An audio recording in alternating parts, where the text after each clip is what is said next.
سب سے پہلے ہم آپ کو دلچسپ معلومات میں خوش آمدید کہتے ہیں۔ آج کی اس ویڈیو میں ہم آپ کو بتائیں گے کہ ملکہ الزبیتھ میں ایسی کون سی خوبیاں ہیں جس کی وجہ سے انہیں باس کا لقب دیا جاتا ہے۔ فیشن کی ملکہ، مزاج کی ملکہ، پرنس ولیم اور پرنس ہیری کی دوست اور دادی، آج ہم بات کریں گے ملکہ الزبیتھ کے بارے میں۔ اپنی شان و شوکت اور ٹھاٹھ کی وجہ سے دنیا بھر میں مشہور ملکہ الزبیتھ کو دی باس قرار دیا گیا ہے، مگر آخر ایسا کیوں ہے؟ آج کی اس ویڈیو میں ہم آپ کو اسی بارے میں بتائیں گے، تو چلیے شروع کرتے ہیں آج کی ویڈیو۔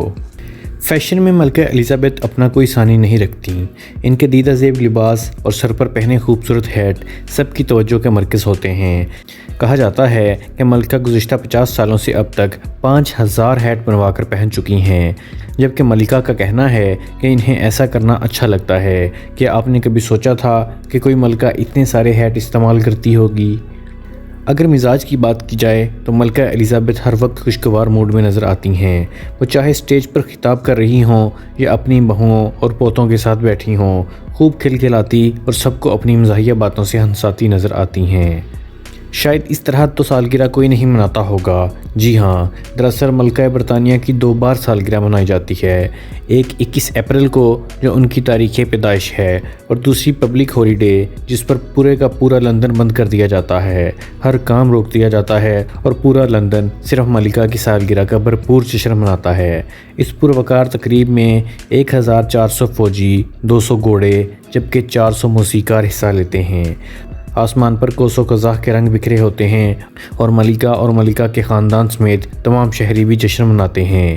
یہ جشن جون کے پہلے ہفتے میں منایا جاتا ہے۔ تو کیا ہے کوئی ایسا جس کی سالگرہ پر اتنا بڑا جشن ہوتا ہو؟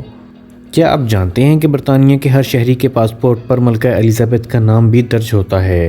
یہی وجہ ہے کہ ملکہ کہیں بھی سفر کرنے کے لیے پاسپورٹ کا استعمال نہیں کرتیں، اور وہ دنیا کی واحد خاتون ہیں جو بنا پاسپورٹ جب چاہیں کہیں کا بھی سفر کر سکتی ہیں، بھلا کسی کی مجال جو ان کو روک سکے۔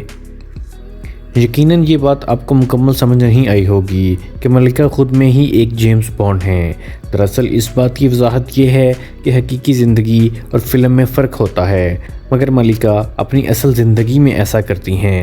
وہ اپنے محل میں موجود عملے سے خفیہ کوڈز کے ذریعے بات چیت کرتی ہیں۔ یہی نہیں بلکہ 2012 میں ملکہ نے ڈینیل کریگ کو حکم دیا کہ انہیں اولمپک کھیلوں میں لے جایا جائے۔ حیرت انگیز بات تو یہ ہے کہ وہ ہیلی کاپٹر کے ذریعے اسٹیڈیم میں داخل ہوئیں اور وہاں پہنچتے ہی وہ ڈینیل کریگ کے ساتھ چھلانگ لگا کر پیراشوٹ کے ذریعے اتریں۔ آپ بھی ملکہ الزبیتھ کی ان دلچسپ باتوں سے ضرور متاثر ہوئے ہوں گے، تو پھر جس نے بھی انہیں باس کا لقب دیا ہے بالکل صحیح دیا ہے۔ تو امید کرتا ہوں کہ آپ کو ہماری یہ انفارمیٹیو ویڈیو پسند آئی ہوگی۔ اگر ابھی تک آپ لوگوں نے ہمارے چینل دلچسپ معلومات کو سبسکرائب نہیں کیا ہے تو سبسکرائب ضرور کر لیجئے، اور ہماری ویڈیوز کو لائک، کمنٹ اور شیئر بھی ضرور کیجئے۔ اگلی ویڈیو تک کے لیے خدا حافظ۔